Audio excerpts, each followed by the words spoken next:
Morning all. My mind is full of all sorts of reactions and thoughts to the Honda E information that's coming out. Yeah, there's lots of new reviews, there's lots of information about the Honda E, and it's the fully charged one that's probably kicked it all off because we've actually got to see somebody we know driving the car. And I thought, well, I better do a reaction video because I've now seen Zero Tailpipes, which I really liked, and my mind is buzzing about the Honda E, so I thought I could do a reaction and get that out to you. So what am I going to do? Well, I'm not going to do what Zero Tailpipe's done, which is study all the videos, zoom in and go into minute detail about what he can see in the car, because he's done a great job of that already. That would normally be my style, but also then to look at the summary, look at the whole picture and the information that's out there and try to summarise it to give a feel for what I can see and what I think about it. And this is what I think so far. It's as much the reaction to the videos and the reviews that interest me as it is to the actual detail and what Honda are putting out themselves. But let's take Robert's video, for example. I actually saw him on Twitter just the other day defending his video that he'd only had 19 minutes in the car. He doesn't know what the real range of the car is because it might be much higher, it might be much lower. Sue me if I haven't done a good review, that sort of thing. I don't know, why did he feel the need to defend himself? Because he didn't say anything about the range, he didn't say anything about the car's ability. It was a quick 19-minute test to get a feel, have a play with the car, and he was good enough to video it for us and present it, and it is an extremely good, interesting video. So why did he defend himself? I'm not quite sure. Why was he defending the Honda E? And again, there's a lot of things that aren't adding up, and that's what's buzzing in my mind, that things don't add up. And when they don't add up, there's often a reason for it. So let's talk about some of those. What am I thinking? Well, I'm thinking that the trend in cars these days is for bigger cars. Everyone wants SUVs and crossover SUVs. They want Audi Q5s. They aspire to them. The days of wanting a tiny little car from the 70s seem to have been gone. Even minis have got big. Even the little Fiat 500 has got big. So Honda seem to be going for small, and they're saying city car. And then they bring out the range and they say, 124 miles WLTP, but it's a smaller battery. But you don't need a smaller battery. Need is the key word there, because for those that are experienced with EVs, and I'm a newbie into EVs, but you can see that those that have had multiple EVs, and the Zoe 22s and the Leaf 24 and those type of cars, they understand charging. They understand the concept of always be charging. You haven't got a lot of range, but it's very easy just to plug the car in wherever you are, get the charge you want, and you don't need any more. Actually, the charging process seems to be a challenge and a little bit of difficulty, but it's part of the process that they're embracing as early adopters of EVs. Now that's the big difference. Do you want to listen to people saying 124 miles is plenty, that's all you need, to allay your fears about going EV? Well, the two things seem to go against each other, because what I'm hearing in videos and reviews previously is that we need more range. Not because we need it, but because we need it to help people adopt EVs, because they need the confidence, they need to get over range anxiety.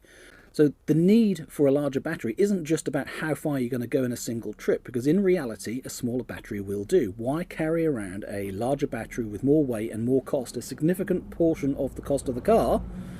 So as an example, I've got a Kona electric, and I probably have only used the real range of the car 6 to 10 times in the 9 months that I've had it, which isn't a lot. And in those 6 to 10 times, I probably could have gone off route, found a rapid charger and charged if I'd only had half the battery size, and I would have been absolutely fine. So, yep, I don't need the range.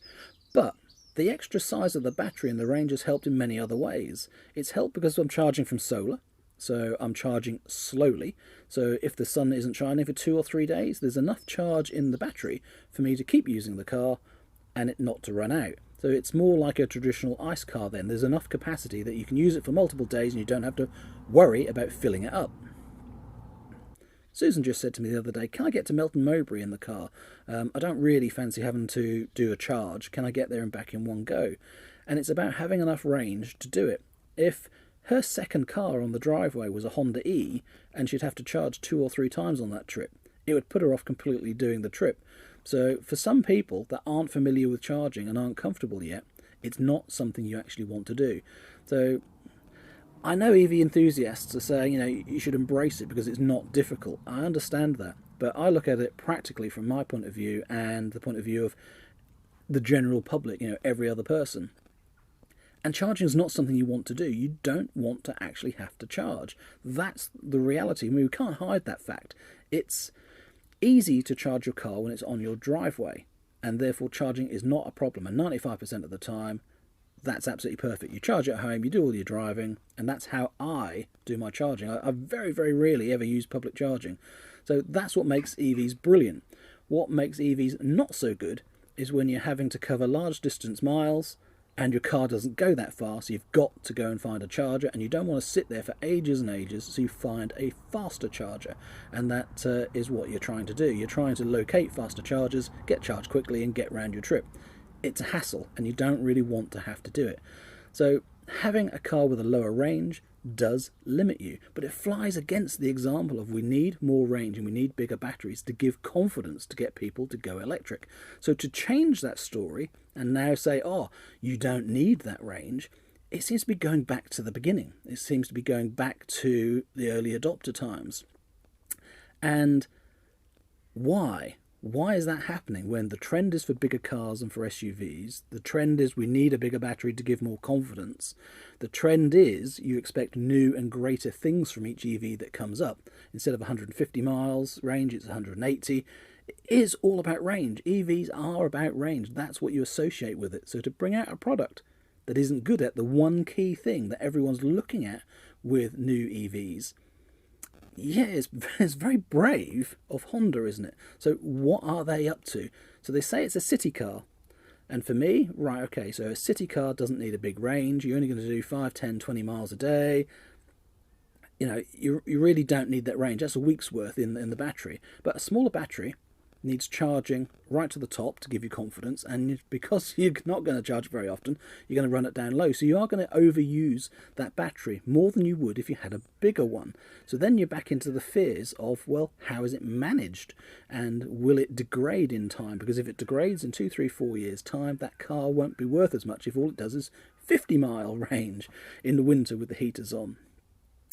And that's the other thing, isn't it? Heaters on. In the winter, if it's a city car, you're not doing long distance, so you're not going to have a heat pump advantage that on a longer distance journey, the heat pump will come in and then you won't be using as much electricity. It'll be PTC type heaters, element type heaters in there, and they use a lot of electricity first thing in the morning. So short distances, as a city car, in the winter will be consuming a lot more energy, and therefore if it's not efficient already and you're using a lot more, winter will be a nightmare in that car. That's my summation and guess of what I'm seeing.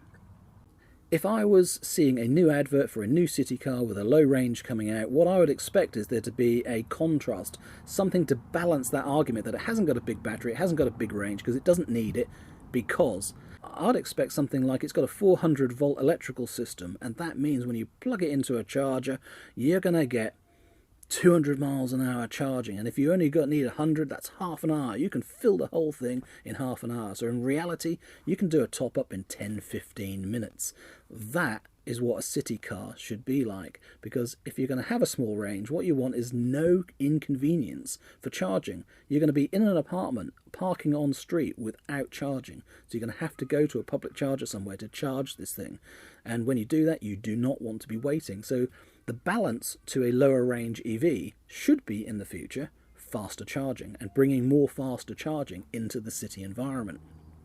But the Honda E doesn't seem to have that. It seems to have 50 kilowatt CCS charging, and it seems to have a decent sized battery, but it doesn't seem to have a decent range. So everything's adding up, and the numbers that Zero Tailpipes saw and picked up from the fully charged video of 1 point something and 2 point something miles per kilowatt hour, it's worrying. Let's be reasonable and sensible about this, and Zero Tailpipe, I'm going to mention his name quite a few times, put it really, really well. There are lots of short trips going on. There are some 0 to 60 things going on. There's short manoeuvres. They're having fun in the car. And, yeah, having fun. Going back to Robert's video, whee! I'm getting dizzy. it is a bit of a toy, isn't it? You know, what I'm hearing is that the car's fun. It looks great. It feels great. It is a bit of a novelty. It is more toy-like. But this car is a city car, and it's being portrayed as a city car, so the test setups and circuits that are being implemented by Honda for the testers are more towards what the car is aimed at. They're not hooning around doing burnouts and donuts, and it's not like they're pitching it against other sporty cars. So if the tests are all designed for what the car's intended to be used for, yes, there'll be a little bit of playing, but that environment will be suitable for the car. So even with some excessive playing, you know, those numbers aren't going to magically double. So, you know, we're not going to be talking of getting 5+ miles per kilowatt hour. Now, I've seen the comments saying, yeah, a car that size with that sort of drivetrain, what you should expect is 4 miles per kilowatt hour minimum. And yeah, you're absolutely right. That's what you expect. So why aren't we seeing it? Why aren't we seeing any indication from any source whatsoever of anything encouraging to do with efficiency and performance? And yet what we do here is Honda saying, in an excuse-like way, it was deliberate. That's why we've designed it that way, because it's a city car. You don't need that range. Well, frankly, I don't believe it. I think they've gone for a lovely designed thing, cobbled together an EV drivetrain, and haven't really worried about the efficiency. And when they've got it and worked out what it does, they're going, oh, okay, that's not quite what we hoped for. It's obviously not as easy as we thought. That's my guess and take on what's going on. And part of the worry of that is, if they haven't worried about that side of things, then have they worried about the BMS, the battery management system? Because with a smaller battery and a smaller range, you're going to charge it more to the top and you're going to use it more to the bottom, and you're going to charge it more often, so it's going to get more heavily used. And in that case, are we going back again to old Nissan Leaf times, where your battery degradation is going to be obvious because you are not using it in the most efficient way? Equally, then add to that the drive for batteries for electric cars is to make them more energy dense, so you get more energy in a smaller, lighter package. Part of the offset, I understand, that I've received comments from other people that seem to know these things, say that yes, by having these batteries with more energy, more densely and lighter packages, what you actually get is a little bit more, fragility. The batteries need a little bit more care. It needs heating at times in winter. It needs cooling down a lot. So what battery technology have Honda put in their car, and what battery management system have they implemented for it? There is no mention of that whatsoever. And if they're not really interested in the drivetrain in this car, are they interested in the care of the battery? So for me, I just see worries for this car. It is an accessory. It's an accessory for your driveway that looks cute, does well, but there's no indication that the car's underlying technology is any good whatsoever. And for that reason, I wouldn't buy it. It doesn't mean it's not. They might have done an absolute blinding job underneath, and those numbers that they're portraying might be completely wrong. It might get around the city 5 or 6 miles per kilowatt hour. It might do absolutely fantastic. But in which case, why aren't we seeing anything like that? When a new car's launched, like the Peugeot E208, what we're looking for are headline numbers, aren't we? What we're looking for is the performance, the range, and the price. It's the numbers that make sense. How cute it is and how attractive it is an extra thing. Would you really buy a new iPhone that looked like the sexiest phone you've ever seen? It is absolutely phenomenal, and the screen display is absolutely amazing. If it had like 4-year-old technology inside it, it was a dual core 1.3 gigahertz with 10 gigabytes of storage, because that's all you need. You can archive off to the cloud. You don't need much more storage. And it's only got 1 gigabyte of RAM, because you don't need much more. You can have less apps open and you can control how many apps are open. Would you really buy that phone when it didn't have latest technology underneath as well? I wouldn't.